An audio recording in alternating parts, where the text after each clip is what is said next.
We'll start for the sheet this week. I put in the psukim itself. So it's a short parsha. This is right after Kriyas Yamsuf. You have Vayisa Moshe Yisrael mi Yamsuf, that Moshe caused the Jewish people to travel. Right, that strange language of causing them to travel. The Rashi as well as Chazal, they say that it was forcing them to go. They wanted to collect all the wealth from that was still coming out of the sea. Moshe said, "Enough, guys, we got to get going." So he forcibly caused them to travel. Vayitzu al Midbar Shur, they went to the Shur desert. Vayalchu shloshes yamim b'midbar. They were traveling for 3 days with lo matzu mayim. They didn't find any source of water. Vayavo Marasa, they came to a place called Mara. V'lo yachlu l'shtos mayim mimara. They weren't able to drink the water at Mara though, ki marim him, because they were bitter. It's a famous Hasidic of ours. We typically assume that the they is referring to the water. But Baal Shem Tov, I think, says they were bitter. They were bitter people, and therefore everything seemed bitter to them. There's a lot of chachma in that. But anyways, Al Kain Kara Shema Mara. But therefore they called the place, I guess after the fact, they called it Mara. And now the people, they complain to Moshe, and they say, what are we going to drink? So Moshe, therefore, here's their complaint. It's well founded, you got to drink water. He cries out to God. Hashem eats. God showed Moshe a certain kind of tree. He threw it into the water at Mara. The water became sweet, more drinkable. So Sham Sam Lachoku Mishpat V'Sham Nisahu. There he established for them. We're not going to translate this. That's what this is all about. This Ramban is Choku Mishpat. If you look in the translation is from Rabbi Aryeh Kaplan's The Living Torah. It's really fantastic. He translates in a very a conversational manner, and very often he tries to find, I think, the simplest way to explain things. He describes it as survival techniques and methods. That's what Moshe taught them. V'sham nisahu, and there he tested them. Notice that the he in the translation also, that's an uppercase H. Right, so we're talking about who testing who? Talking about God testing the Jewish people. But that's not going to be so simple. So Vayomer, then Moshe says to the Jewish people, Im Shamo atishma l'kol Hashem, if you listen well to the word of God, Elokecha, your God, v'ayashar be'enav ta'aseh, that which is straight in His eyes you do, v'azanto l'mitzvosav, you listen to His commandments, v'shamarta kol kuhav, you also listen to His, another word for commandments, we'll describe that maybe another week, kol ha'machalash samti v'mitzayim, all the various diseases that I placed on the Egyptians, and through the Makos, etc., lo asim alecha, I'm not going to place those on you, ki ani Hashem rofecha, I am God, your healer, your doctor. So the basic story you have here is Jewish people, they come to Mara. It's kind of striking, in fact, if you think about it, that they're coming from one of the, if not the greatest miracle that ever happened to the Jewish people at Kriyas Yamsuf, and all of a sudden things start to go downhill. It's very strange. It's kind of a theme in this entire parsha. If you take a look at things, there's a lot of Yeshuos, a lot of the Jewish people being saved miraculously by God. At the same time, there's a lot of complaining. There's a lot of general bad sentiment that you would not expect the Jewish people going through the experiences that they went through to go through that that quickly. That's something else that we may talk about another week. I have an approach that I like about it, but that's not going to be our focus tonight. But what you have here is this Choku Mishpat that Moshe teaches. And this test. What's the matter of this test? So we talked about tests in Parshas Vayera many weeks ago. We talked about what a test accomplishes for if God is the one testing. Well, what exactly does that do? Is that for Him to find out what a person's made out of? So He knows that anyways. So we assume that the Ramban's approach was that tests are for the purpose of taking something mikoach el hapoel, to take something that just exists in latent potential and actually making it active, to make it something which which a person actualizes, and by that becomes a better person. The test isn't just a display of what the person's made out of, it actually makes them into something greater. So we'll see if that fits in here as well. We have the Ramban, so he discusses explicitly what this Choku Mishpat is. This is Rabbi Chevel's translation on the bottom, so you see here he's translating different from Rabbi Kaplan. He's translating Choku Mishpat as, I think what we normally translate these things as, a statute and an ordinance, right? And there he tried them. Okay. So B'mar Nasal Lahem Mixas Parashio Shel Torah Sheis Asko Behem. This is the Ramban quoting Rashi at first, like he normally does. So in Mara, what Moshe taught them, these Choku Mishpat, these statutes and ordinances, were certain elements of Torah that they were to start learning. Shabbos Paraduma V'Dinan. That is to say that they started learning the laws of Shabbos. This is before Har Sinai. They were doing these things. Paraduma, the laws of the red heifer, which perhaps be a reference to the entire, I think, corpus of the laws of Tumah V'Tara, of purity and impurity. V'Dinan, and also civil law, to establish a court system, is something else that we that even Bnei Noach also are commanded in. So these were things that Moshe taught the Jewish people at this time. V'sham nisahu, and there God tested them, la'am, to the people, lashon Rashi. That's what Rashi says. That the test, if you were to guess, what is the test? Rashi doesn't even describe it, I think, at length, but what would we say the test is in this whole episode? If God is the one testing the Jewish people, what do we think? Emunah, right? What was expected of them? What did they do? What do you think? It's the water. There's no water. They complain. The water, it's not good water. By learning it, they failed. So they failed. It's a test that they failed. They should have requested the water. I mean, they should have. This is where there's a struggle. Would have trusted. Trusted them to the Baruch. They've just been taught this at Yom Suf. Yeah, absolutely. I mean, well, in Yom Suf, actually, you could argue, and that's in this week's parsha too. You could argue that they were taught the opposite lesson. Right? If you look in the Psukim, they're crying out, and Hashem says to Moshe, "Stop crying. Just walk. Just make it happen." And if it's almost like that's something that the Ramban in another place. I was thinking of doing that this week as well, but I opted for this instead. But there's a discussion of what exactly is so bad about crying out to God. Right? It doesn't sound like something bad in that situation. Right? So here they don't. But in Kriyas Yam Suf, in that episode, you almost get the impression from the way things are told over that they were supposed to just start practically doing things on their own, and that was not the time for tefillah. God was telling Moshe and to the Jewish people. So there's a lot to talk about there as well. But I think that's true. I think what you're saying here is certainly correct. That the reaction was not appropriate here. They should not have reacted and complained, is the language that's being used in the Psukim. First of all, not even to God, but to Moshe. Right? So that's not the reaction. You don't go crying to the leader and say, give us water. You daven to HaKadosh Baruch Hu, and perhaps you do it in a way that I think we wouldn't classify as complaining. Right?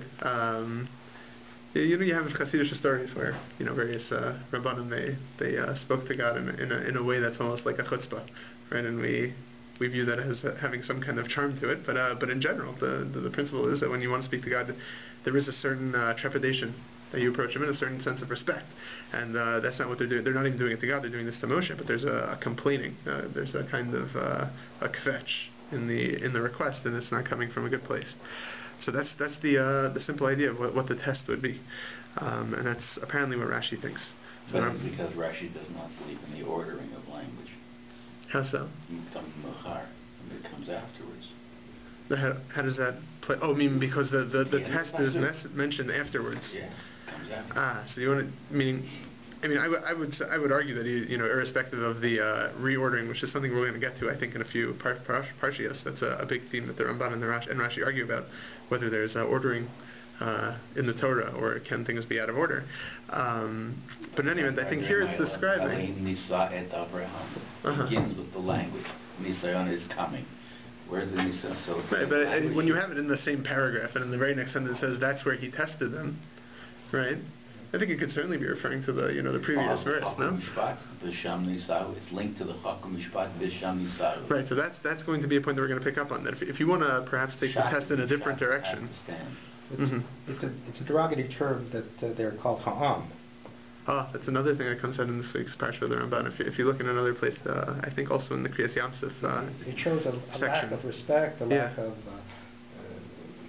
That the Torah is trying to describe them as not doing something proper, so you would refer to them as the Am. Ramban in earlier part of this week's Parsha also describes how the term Bnei Yisrael is something that we used to refer to the tzaddikim of the people. Right, the Ha'am, that's a derogatory term, that's the Ma'am, that's the people that make bad decisions. So that certainly fits with his framework here. He said this is the Am that's making this decision to complain and to do the wrong thing. Okay. Yes, but that seems to be Rashi's approach, and Ramban says V'hidas Rabboseinu. That is the approach of Chazal as well. If you look in the parentheses, and this is the Hebrew text from the Bar Ilan database, also most Chumashim that quote Rashi, and they have sources for Rashi, they quote this Gemara in Sanhedrin. If you look, actually, the text in the Gemara in Sanhedrin is different. Rashi here says that the three mitzvahs given were Shabbos, Paraduma, and Dinan. Right, that Shabbos, red heifer, and civil law. The Gemara in Sanhedrin says it's actually, if I can remember what it was, I think Kibud Avaim, Shabbos, and Dinan also. Yeah, but Para Aduma and Kibbut Avim are different. Some speculate that actually Rashi never said Para Aduma. Rashi had an abbreviation of Chaf Aleph, which stood for Kibbut Aleph, and somehow a copyist thought that Chaf was a pay. So pay off, and he said, "Oh, Para Aduma," and that's how it came about. But there actually is another medrash. It's a more obscure medrash called Seder Olam Zuta. That it could be that Rashi's getting this from. Even then, it's strange for Rashi to quote a very atypical medrash that many Rishonim didn't have a hold of. But I don't know, just a short insight. The Rashi is not necessarily corresponding with the Gemara so well. If you see that source, it's not so accurate. Okay. Anyways, but that's Rashi's approach. The Ani Tama, the Ramban says, and I wonder, this is an interesting case where the Ramban is going to not exactly work within the words of Chazal, but maybe take a little bit of an independent approach. Lama lo pirish kan hachukim ha'ila v'mishpatim, right? Why don't you have here in this section, right? If these were the laws that were in fact taught, like Rashi is saying, how come we don't describe what they are? Vayomer vayedaber Hashem al Moshe tzaves bnei Yisrael. You don't have any statement of, God said to Moshe, go and command the children of Israel. You don't have a vayedaber Hashem al Moshe lemor. You don't have that here, and you don't have any further description of the mitzvahs. Kasher amar b'parshas haniskaros lamala, right? We don't have it here like you have in the above parshas. Even before Matan Torah, we have this kind of a narrative, right? You have dabru el kol das bnei Yisrael v'gomer, like you have in the previous parak, in the previous parsha. We have mitzvahs of chametz matzah, of karban pesach, and there you don't just have Moshe told the people various amount of rules. It's described what exactly those laws were, what exactly those teachings were. Here you don't have that. It's just very obscure. And the Torah does this also with all the mitzvahs that Hashem commanded Moshe in the tent of meeting, Ba'arvos Moab, on the plains of Moab, Pesach Midbar, also another section in Sefer B'Midbar where we talk about a unique karban Pesach that they brought while they were still in the desert.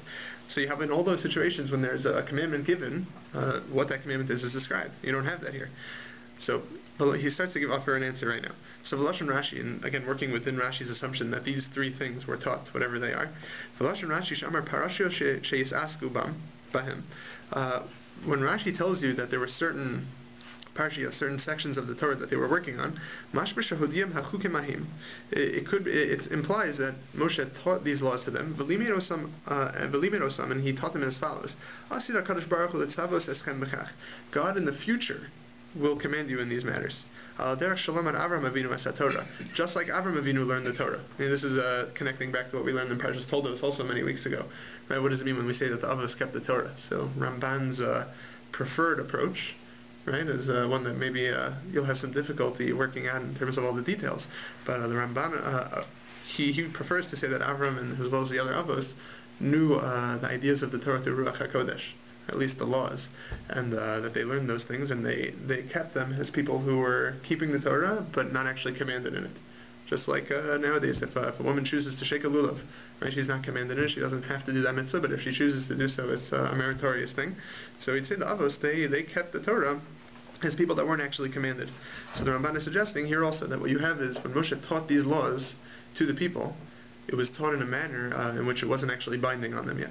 It was, let me teach you a certain idea. If you choose to follow it, you can, but you don't have to yet. Right? And unlike the mitzvahs we had in the previous parsha of karban pesach, of chametz and matzah, those were things they had to do right then and there. Right? They were bringing karban pesach in Egypt. They were not eating any chametz with their karban pesach. Whereas here, this is apparently like a preview. It's important to point out, like when we talk about nasav and ishma, people incorrectly understand that term to be a total blind faith. Right? This approach of Ramban certainly goes against that there was in some way a preview. There was in some way a giving over of some of the mitzvahs before they actually had to keep them. So they had some idea of what they were getting into. But what's the purpose of doing so? Anyways, why are we doing this? The Ramban continues. This was to accustom them in mitzvahs. It was like training. And it was in order for them to see whether or not they would accept the mitzvahs with happiness and a joy of heart. Right? That's the famous phrase in the Tochaka. Later on you have in Devarim. Right? It says all the countless punishments that the Jewish people are going to face. And the ultimate reason as to why these things happen to the Jewish people, it says because you didn't serve Hashem with joy and happiness. So this was a test to see if they would do so. Right? Let's give you a few parshios, see how you do with it in your learning, if you enjoy learning it. And then maybe you'll get commanded with it further down the road. So the Ramban then says, "V'hu hanisayon she'amar v'shan nisahu." This, in fact, was the test that they were tested with at Mara. I mean, he's taking Rashi's approach that there were certain mitzvahs and ideas of Torah given over, but he's disagreeing with regards to what the test was. We said earlier that the test was whether or not they would complain in reaction to not having water, which they failed. Whereas here, Ramban's taking a different approach. He thinks the test is whether or not they would accept these laws that are being taught to them with a certain degree of happiness, with a certain degree of enthusiasm. And Moshe made it known to them that they would in the future actually be commanded in these mitzvahs, that they would have to keep them, not just learn about them.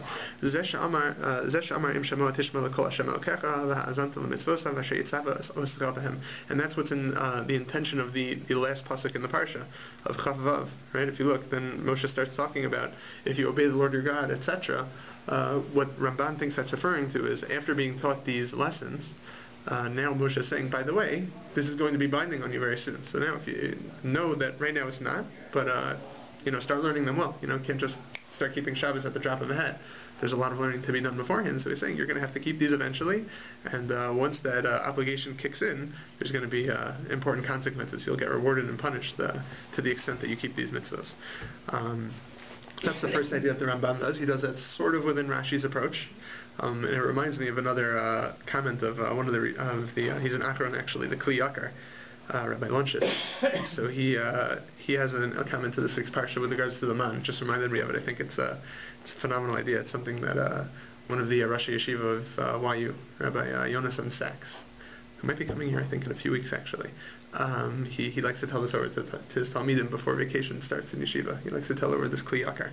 So let's see what this Kli Yakar says. So he says, Esak HaTorah yesh lo monim mibayis michutz.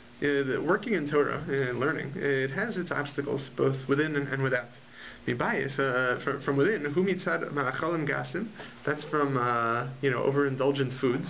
Hamafsidim zechus u'rirus haseichel. It's the kind of thing that causes a person to lose his merit, to lose a certain clarity of thought that he needs to have. To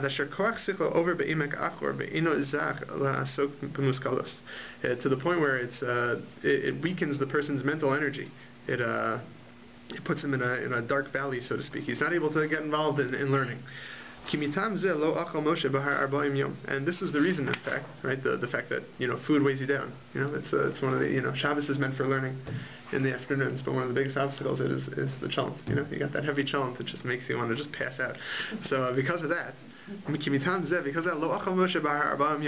Moshe didn't eat for 40 days when he was on Har Sinai. Right? Otherwise, what's the big deal? So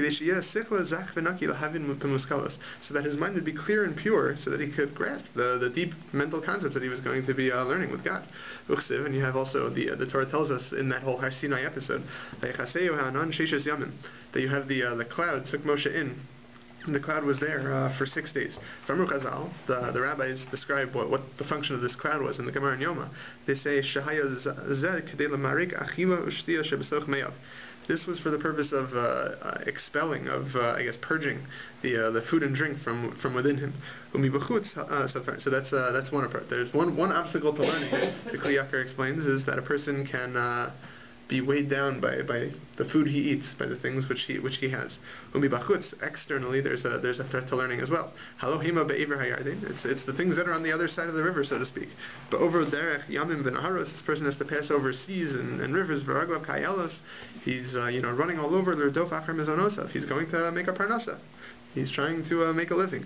B'midbar bahar ba'aravo v'ashvela. He's going on all sorts of different terrain. And he's getting involved in so many things to try to make a parnasa that it distracts him. It doesn't allow him to learn Torah to the extent that maybe he would like to. So the haman hazeh, the manna that we're talking about in this week's parsha, hayamachal ruchani. It was a spiritual food. Ko ochlav nitzolo min shnei monim elu.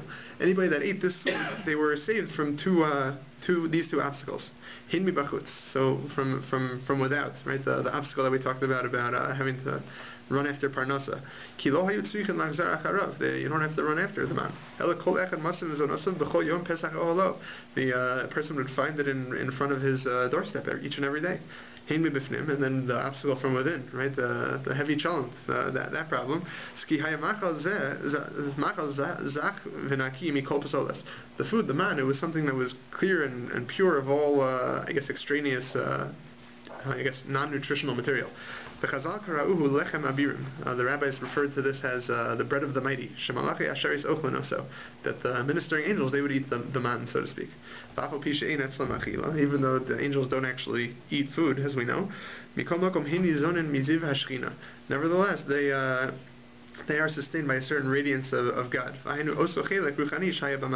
That same spiritual component that's in the angel's food, so to speak, was in the man. It had a certain spiritual quality to it. It was glittery like pearls. It was what that refers to is there was nothing extraneous in it. It got totally absorbed in their limbs, in their body. Right? There's a famous Midrash that said when you were living in the midbar and you were eating the man, you never had to go to the bathroom. Right? The way the body works is that when a person takes in whatever food, there's certain materials that the body doesn't need, and it expels it. So with the man, it was pure nutrition. There was nothing that the body did not need, that the body didn't use, and because of that, a person didn't have to go to the bathroom at all. So that's what Chazal say about that. The Chazal kara'u, so we said that already. Where are we up to? V'zenis talik shnei hamonim. So through this food, the man, Klal Yisrael, was saved from these two obstacles. There's a third thing also, by the way, that is an obstacle that's perhaps greater than the other two to learning. This is a person that has way more than he needs. He's a wealthy guy. He also doesn't have the ability to learn Torah as much as he would like. His vast amount of wealth, his desire to stay wealthy, it doesn't allow him to learn. He's so busy keeping track of his investments, making sure that everything he has remains safe. But the Jewish people during their time in the Midbar, they were also saved from this obstacle as well. Because nothing came down for the Jewish people except their daily meal. There was no such thing as stacking up on the man. Not because it didn't fall down, but like we talk about how it rotted right after a day, so that whatever came down that day, that was what you could eat, and there was no reason to stack up. It wouldn't help you at all. This past before Shkia this evening, I think was PARSHA Saman day, and everybody get emails from Rabbi Kropkin. I think he sent it out saying PARSHA Saman on. Sorry, it's a little too late if you just found out now, but I think it's the Shla that says that today is a very important day of the week, of the year. I'm not sure, because it's Parshas Beshalach. I'm not sure why specifically Tuesday, but it's an important day to say the Parsha of the Man. That's in this week's Parsha. It's apparently a very big segula for Parnasa, etc. And the reason why is because the Man, and if we want to explain this on a somewhat more rational way, that if a person reads Parshas Haman and they read certain lessons that the man conveys to a person about Parnasa, about what wealth is, what wealth should be about, and to the extent we should pursue it. So you can absorb a lot of that from reading that Parsha. A lot of these ideas are ones that we can apply even in a world where Parnasa works very differently from the way the man actually works. To talk about how a person maybe shouldn't be too concerned about stockpiling and saving to the point where they don't get to enjoy the moment, right? Or other lessons that you can get from the man.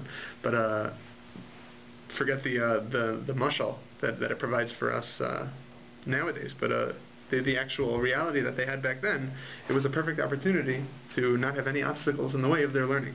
And now with that is the Kli Yakar, his final line, V'amar Hashem l'man anasenu hilech b'torasi imlo. That God says, this is later on with the Parsha of the Man, that with the Man I'm going to test the Jewish people whether they will listen to my laws or not. Right? And a lot of people struggle to give their own interpretations. Rashi gives one as to what exactly is the test with the man. So he says it's the halachos of the man, the rule that you're not supposed to take any for the next day. You're supposed to take double before Shabbos, not to collect any on Shabbos. So the Kli Yakar's approach, however, is that the test by the man, he says, what was it? Ki be'estalkus kol hamonim. Through removing all these obstacles that we mentioned, hari lifneim shulchan aruch lasok b'Torah ve'in ma'akiv. You have a set table before you to learn Torah. There's nothing stopping you. V'makol panim lo yocha b'Torah Hashem. If despite all that a person doesn't learn, ein zeh ki imru alev. That's just because of the evilness of their heart. That's what's causing them to be repulsed by the Torah. It's them. You can't blame it on anything else. And then they would certainly, if they had failed this test, which they didn't, thank God, they would have shown that they're not worthy of accepting the Torah. I can imagine why the Rosh Yeshiva would want to give over this Kli Yakar before vacation in Yeshiva. Right? This is when a person has free time, and finally all the obstacles of let's say college studies that we had in YU, they're gone for vacation with their break. It says, okay, now what are you going to do with your free time? And that was the ultimate test of the midbar. What are you going to do with your free time? That not only do you have all the food you could possibly need, there's no parnasa concerns. There are other midrashim also that talk about the various things that we had in the desert that really got rid of all of our concerns. The Ananei HaKavod, so to speak, the clouds of glory that surrounded us, not only gave us protection, which is also something significant. You don't have to worry about building a house or anything to shelter you from the elements or all that. Additionally, it did your laundry for you. Right? If you walked through the Ananei HaKavod, Chazal tell us, your shirts came out nice, freshly pressed, nice and clean. There's really, if you try to think of what would a person do in the midbar, you'd be so bored, unless you have something to learn, or you find some other way to waste your time. So Kli Yakar says that was the test of the month. That was the test of the midbar of the Jews. There's nothing stopping you. What are you going to do now with this time? It's we live in a world where we're not in the midbar. We certainly have our concerns, but we have a lot of time-saving devices. We don't know, washing clothes isn't as involved of a process as it used to be, or food preparation, whatever it is. We certainly have things that keep us busy, but Baruch Hashem, we live in a nice, a great world with a very high standard of living where we have a lot of time to give to learning, and the Kli Yakar is very relevant, I think, to every day of our lives. But anyways, the Ramban, I think, could be taken in that direction as well, that if we're learning certain parshias, it's at this time in Mara, that's also in the direction of, let's see what you're going to do with this Torah. Are you going to learn? Are you going to accept it with happiness? And that's, so to speak, a training ground and the test to see if they're really fit for accepting the Torah later on. So that's one idea of the Ramban. That's working within Rashi's approach. That what is this Choku Mishpat in Mara that was taught? It was certain laws of the Torah. But he's going to take it into other directions. And here we're going to go and get into Rabbi Aryeh Kaplan's translation. Where does he get it from? He gets it from this Ramban. But if you want to take the more plain meaning of what we're talking about here,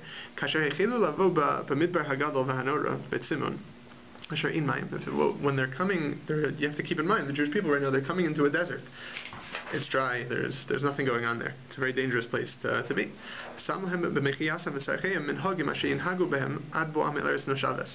That what Moshe did was, Moshe placed for them certain ideas of customs and ways to live in their daily lives. Ki minhag yikara chok, a minhag, a matter of a customization. That's called chok. That it's appropriate to use that word to describe such an idea. Kinyan hatrifeni lechem kuki. Like you have a pasuk in Mishlei, please give me my customary, my allotted portion of bread. He's just establishing that those words mean what he's saying. Chuko shamayim aretz, the way of the heavens and earth, nature. And vayikra mishpat, also the word mishpat, which is in this pasuk, also biyoso mishor kahogan. That's also can convey this idea, and the reason why it would, even though mishpat means law, it conveys a certain sense of something being measured out. You have also other psukim that substantiate this also, this word mishpat being used in that way. David had a certain manner of acting each and every day. This is with regards to Yosef, or Yosef telling the Sar HaMashkim, the Paro's wine chief. Right, he says, don't worry, he's going to restore you to your mishpat rishon, your first way of life. You're going to come back to having your regular job. For Armon al Mishpato Yashav al Midasa. And then you also have a pasuk in Yirmiyahu, I think referring to the Beis HaMikdash, that also refers to the Beis HaMikdash being built in a place where it's measured, where it's designated. So you have here, this is essentially Moshe teaching them. I think the way Rabbi Kaplan phrases it is a little interesting, but it's survival techniques. It's how we're going to get by in this midbar. What are the laws that we're going to lay down to make sure that we're a functioning society, that we're able to act appropriately here and be able to survive, and despite the elements, despite everything that's going on around us. Then we have the third approach. This is also, I think, a lesson in Kabbalah Torah. This is the Ramban's suggestion. I think this is the one that he prefers. It could be that what Moshe was doing was he was instructing them in the ways of the midbar. This bol hara v'atzameh, teaching them how to withstand the hunger and the thirst that could occur. The krobahem el Hashem, right? Not to complain like we had in this episode, but to call out to God, to daven. Lo derech teluna, not in the manner of complaining. Umishpatim, and what are these mishpatim that were given over? Sheyichyu b'hem, the ways of life. La'ahov ish esre'ehu, for a man to love his fellow man. L'isnhag be'itzas hazakenim, to follow in the advice of the elders. V'asnei aleches ba'kelokehem, b'inyan hanashim ha'yaladim, and to walk humbly and to have a certain sense of modesty in the way one acts with his wife and with his children. This is also interesting. I think we don't think about this enough. But life in the Midbar, what was that like for the Jewish people? That there were. So it wasn't just just the Jews, and that nobody came into the Jewish camp to say hi or to visit them. You had apparently merchants that would come, whatever neighborhood they were nearby to sell their wares. You have a large group of people, a new market of people to sell to. So Moshe is telling them, well, we got to act like a team, make a kiddush Hashem. When somebody comes into the camp to sell things, you have to treat them appropriately, you have to be nice to them. And the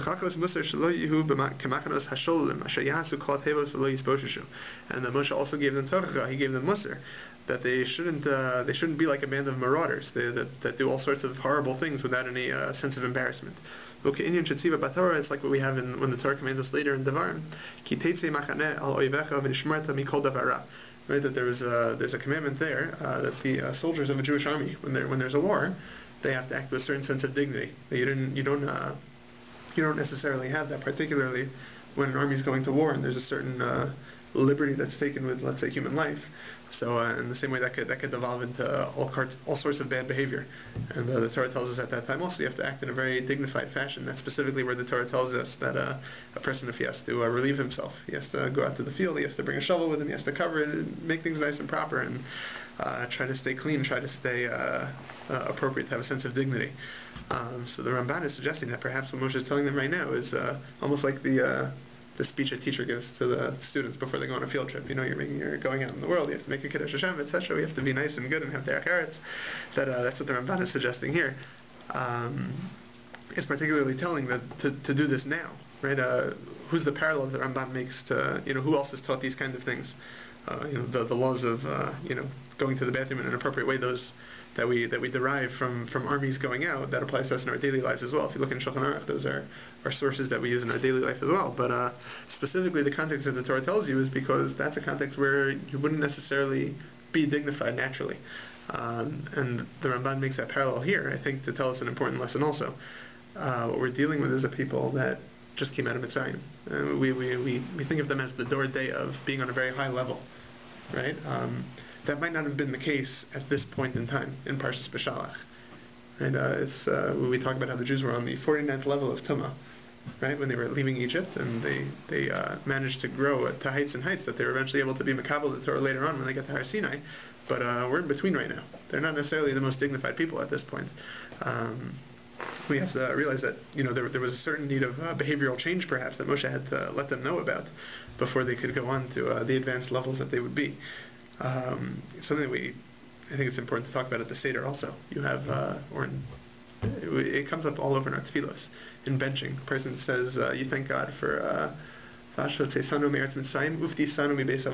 took us out of Egypt, and that you redeemed us from the house of slavery, as if those were two separate things, right? And you could ask why those are two separate things.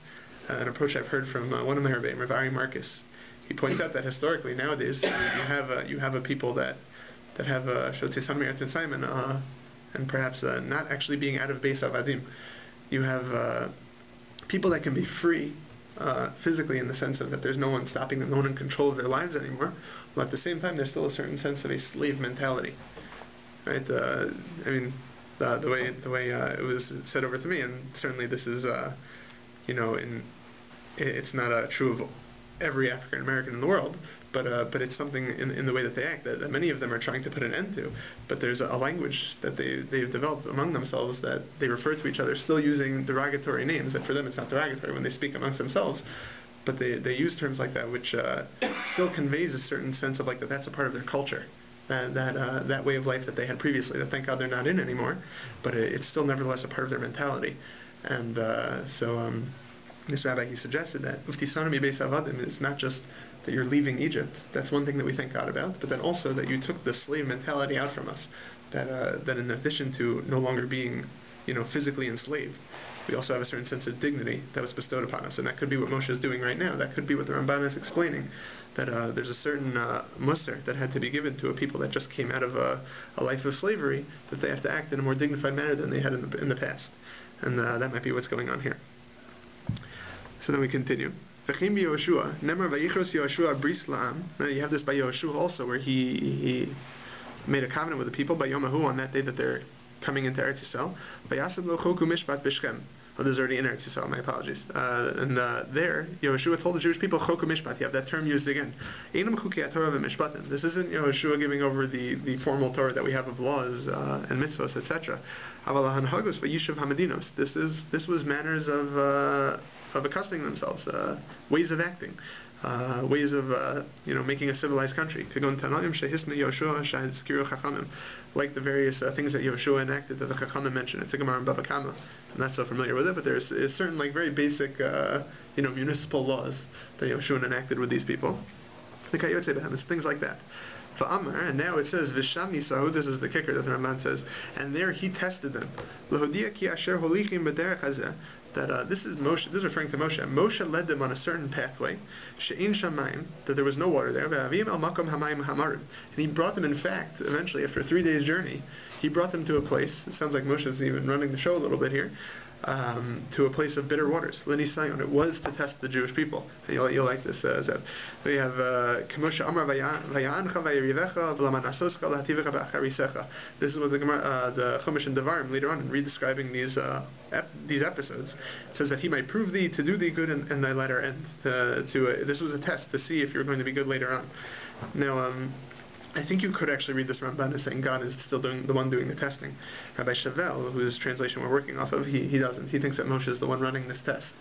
And essentially, the way he's interpreting it then is that you have Moshe taking this enslaved people that aren't perhaps quite at the highest madriga yet, that we're getting there to be ready for Kabbalah Torah, and Moshe to teach them a lesson, to teach them where they've gone wrong, where they're not holding in the right place just yet. He puts them through this test, so to speak, beforehand. A test that he knows they're going to fail, and to see how they complain, how they react in a certain, in not the best way. And after that, Moshe tells them, that's when he lays down Chok HaMishpat. That's when he says, realize that we can't act this way. Each and every time that an episode like this occurs, we have to learn to act in a more dignified manner. And that's when Moshe teaches them, at that point, certain ideas of Derech Eretz, certain ideas of a more dignified way of living. That's the third approach of Ramban. I think that's also very interesting. We're not in Sphira, but eventually when we are, this is an important lesson also. The various ideas of what Choku Mishpat are. I think this last one teaches really a core idea that we take into those 49 days. The Derech Eretz Kadmon Torah, and that a certain sense person needs to have a perfection of character traits.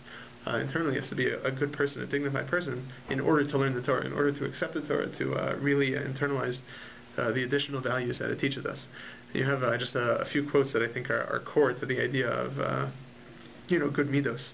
Right? Rav Chaim Vital, he famously asked the question of how come we don't have any commandments to have good midos? How come there's no avera to be angry? We certainly talk about it in negative terms. Chazal have bad things to say about anger, but there's no mitzvah. There's nothing in the Taryag that says you can't get angry, and if you do, you've violated this and that. So Rav Chaim Vital, he explains, Ina midos mechlala Taryag mitzvos. The character traits, those aren't within the parameters of the 613 mitzvahs. These are prerequisites, so to speak, for the 613. Either in keeping them, or, unfortunately, if a person has bad midos, he will not fulfill the mitzvahs.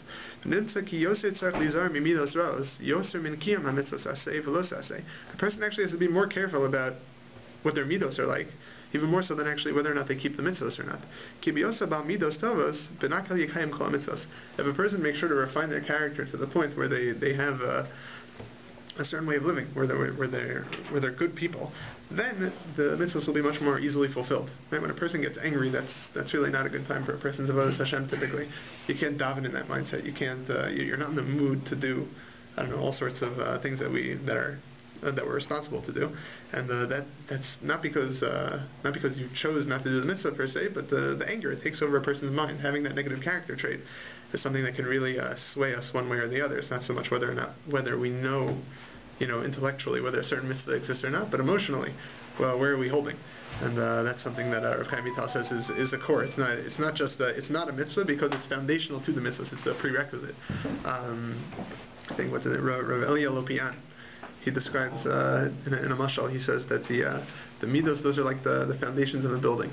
Right? That imagine you have a contractor who you hired to make a house for you, and afterwards he gives you the bill and he charges you an additional $3,000 more than you arranged for. He said, "What are you doing? Why are you charging me an additional $3,000?" He says, "Oh well, you never told me I had to build the foundation, but you needed it for the house, so I decided to build it. So yeah, you have to pay me for it." A person that would get such a bill, their reaction would be, "Of course you have to build a foundation. It goes without saying, right? Of course you have to. Without it, there's no house, like he said. So obviously it's within the definition of a house, and that's part of it." So he says the same way midos, you have those can be a prerequisite, and also in many ways a commandment of the Torah. It goes without saying that if you have to do X, Y, and Z that the Torah tells you, and midos are a part of that, so the Torah is essentially commanding you to do that. It's a prerequisite. It's something that's foundational to all of our observance. And you have the Vilna Gaon afterwards, who in the same sefer. Sorry. Doing the mitzvahs help to refine. There is the other direction also. You talk about in the Ramban. That's certainly within his way of looking at life. I don't know if we'll see this inside, but at a certain point later in his commentary to the Torah, he understands the reason for the mitzvahs is to refine man. Right, that it works the other way as well. When a person has a certain readiness to keep the mitzvahs, and then he does them in the appropriate way, they actually will have an impact on his personality in the opposite direction as well. So the Gra, the Vilna Gaon, in this same book, I don't have this quoted, but the Gra says that a person's entire life, his purpose in life, is in fact not to do mitzvahs, but to fix his midos.